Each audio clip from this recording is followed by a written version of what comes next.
माशरे में ख़वातीन के जहाँ पे हम बुनियादी हकूक़ की बात करते हैं और इनफैक्ट बहुत ज़्यादा बात करते हैं, लेकिन हकीकत ये है कि अक्सर ख़वातीन को उनके हकूक़ नहीं मिल पाते और उन्हीं में से एक अहम हक महर है, जो कि निकाह के वक्त औरत का शरई और कानूनी हक भी होता है। अफसोस की बात यह है कि कई मौक़े पर ख़वातीन को इस हक के लिए बहुत ज़्यादा कोशिश करनी पड़ती है और अपना जायज़ हक हासिल करने के लिए अदालतों का दरवाज़ा भी खटखटाना पड़ता है। और ऐसे में लाहौर हाई कोर्ट का जो हालिया फैसला है वो ना सिर्फ एक खातून को इंसाफ फराहम करता है बल्कि एक मजबूत मैसेज भी देता है कि हक महर कोई रस्मी या सानवी चीज़ नहीं है, बल्कि एक खातून का बुनियादी हक है जिसे हर सूरत अदा किया जाना चाहिए।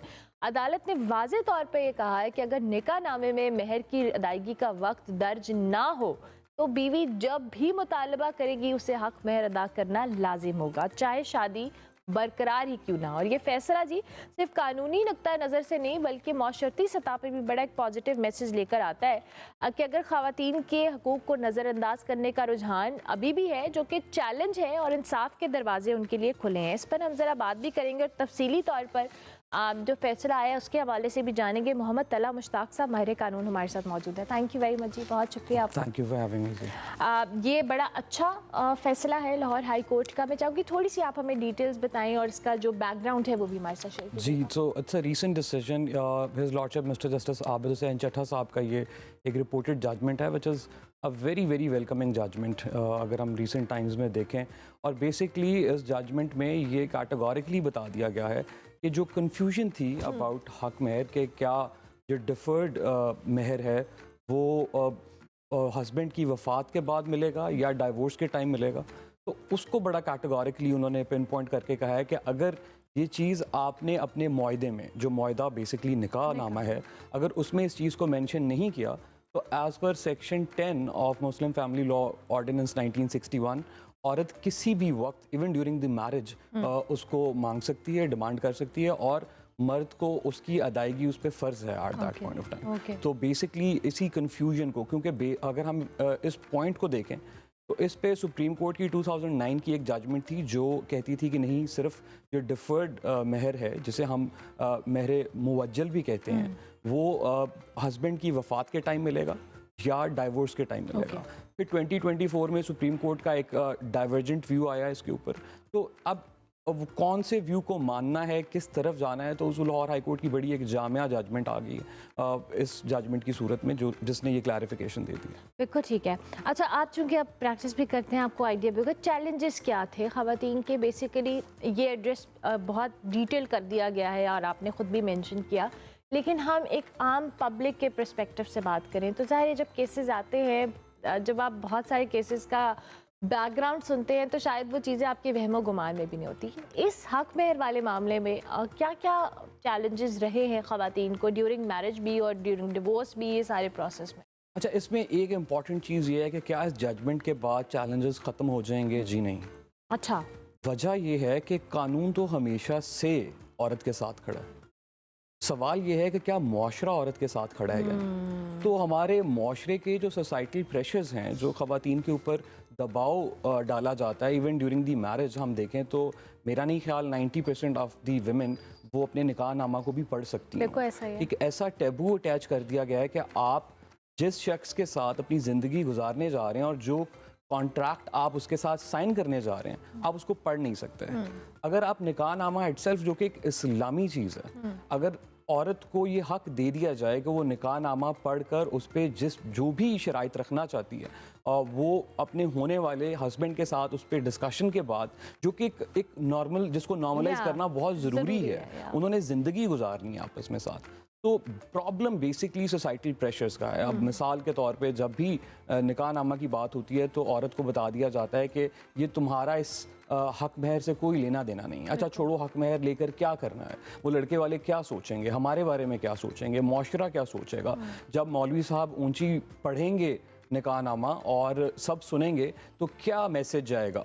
तो ये चीज़ें एग्जिस्ट करती हैं और ना सिर्फ निचले तबके में करती हैं, ये हमारे हर तबके में पाकिस्तान में ये चीज़ें, हमारे घरों में ये चीज़ें और इवन पढ़ी लिखी फैमिलीज में ये इशू है। एग्जैक्टली ऐसे ही है। और तो माई शो इसमें मैं ये भी समझता हूँ कि कोई ये ज़रूरी नहीं कि लड़के वालों का मसला हो। ये एक कॉमन इशू है। लड़की वालों का ज्यादा मसला है लड़के वालों की निस्बत। हाँ, शायद वो डर का एक ऐसा माहौल पैदा किया हुआ है कि लोग क्या कहेंगे या वो क्या कहेंगे, तो ये प्रॉब्लम है। अब उसमें जब आपको पता ही नहीं कि आपने अपने लिए कौन से राइट्स रखवाए हैं निकाहनामा में, अब अगर आप थोड़ा सा हम इसमें आगे चले जाएं तो तलाक का राइट इस्लाम कहता है कि अगर हस्बैंड डेलीगेट करता है औरत को during the time of marriage, during the time of निकाह, तो वो तलाक का राइट भी रख सकती है।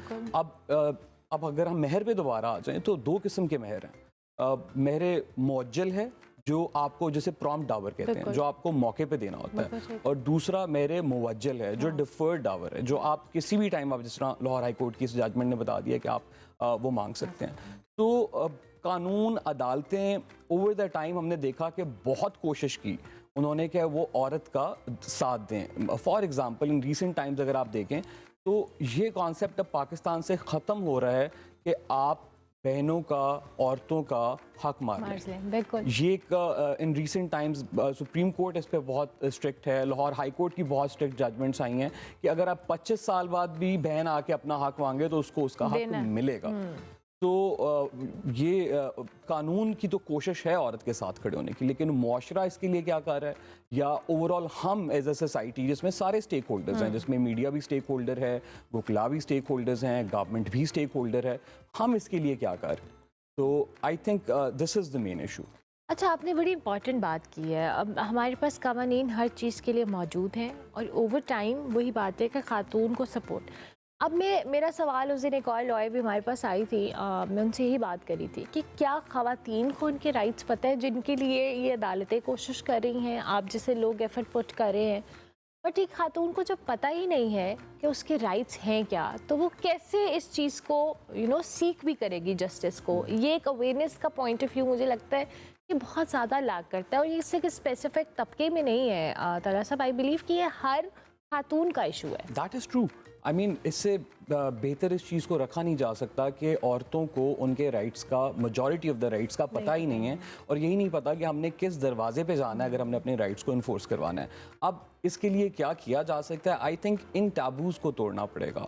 ये जो प्री पार्टीशन जो हम 1000 साल सब कॉन्टिनेंट में रहे, और वो जो चीज़ें हमने अब्जॉर्ब कर ली अपने अंदर के, जो वो उनकी रस्में रवाज हैं, वही हम उन्हीं रस्मों के साथ आगे चलेंगे। I think Islamic point of view को हमने थोड़ा सा पीछे छोड़ दिया, और जो कल्चरल चीज़ें थी, कल्चरल चीज़ें सब कॉन्टिनेंट की जो बेसिकली थी, हमने उनको ज़्यादा अडॉप्ट कर लिया।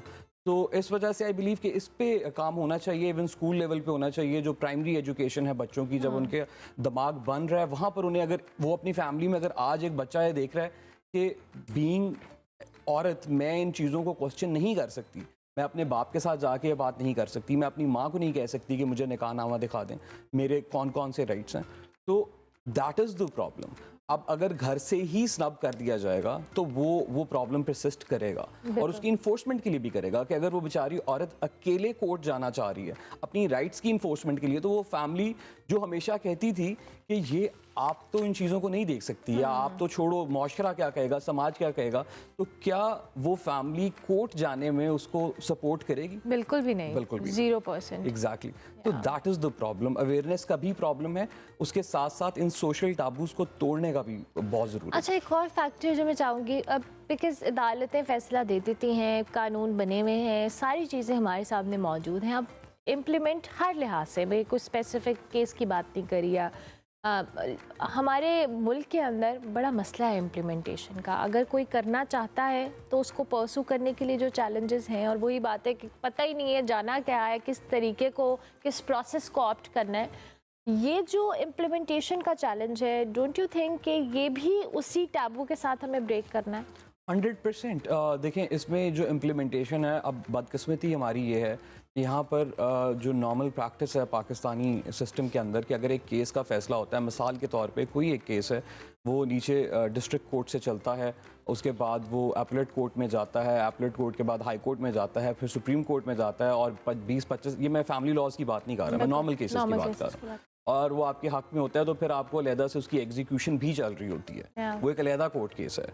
जो फैसला आपके हक में आया, आपने एग्जीक्यूटिंग कोर्ट में उसको एग्जीक्यूशन में भी लेकर आना, तो वो एक अलहदा से आप कानूनी जंग लड़ रहे हो तो कि इसकी एग्जीक्यूशन किस तरीके से होगी। बिल्कुल ठीक है। तो it's not easy, but again over the time we have seen के जो हमारी लेजिस्लेचर है और जो कोर्ट्स हैं, स्पेशली उन कवानीन में जहाँ औरतें इन्वॉल्व हैं, they are showing a very very prompt response. और ऐसे कवानीन आ रहे हैं जिस तरह फैमिली लॉज हैं, हाँ। इसके अंदर भी अब कोशिश ये है कि जल्द अज जल्द केसेस को कंक्लूड किया जाए।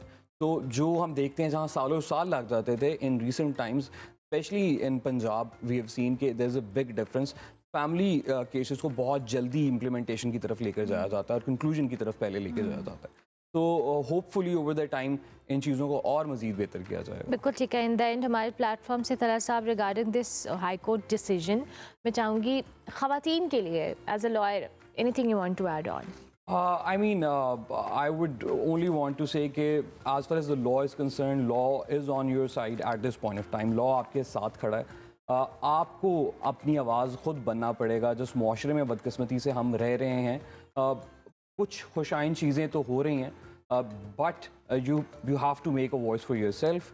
और काइंडली कोशिश कीजिए आज के इस मॉडर्न टाइम के अंदर जहाँ पर ये रिसोर्सेज बहुत इजीली अवेलेबल हैं थ्रू ऑनलाइन चैनल्स, और आप जाके रिसर्च करें कि आपके राइट्स कहाँ कहाँ अवेलेबल हैं, आप कैसे इन्फोर्स करवा सकते हैं, और hopefully things will be much better इंशाल्लाह। थैंक यू वेरी मच, बहुत Thank you very शुक्रिया। मोहम्मद तला मुश्ताक माहिर कानून हमारे साथ मौजूद था। हाई कोर्ट का फैसला आया जी, और इस पे हम बात कर रहे थे। बड़ा ज़रूरी है कि ख़वातीन को भी पता हो कि उनके राइट्स क्या है और उनको क्या सिस्टम इतना सपोर्ट कर रहा है कि उनको कौन कौन से रास्ते ऑप्ट करने हैं अगर वो कोई भी डिसीजन या अपनी चीज़ करवाना चाहते हैं। तो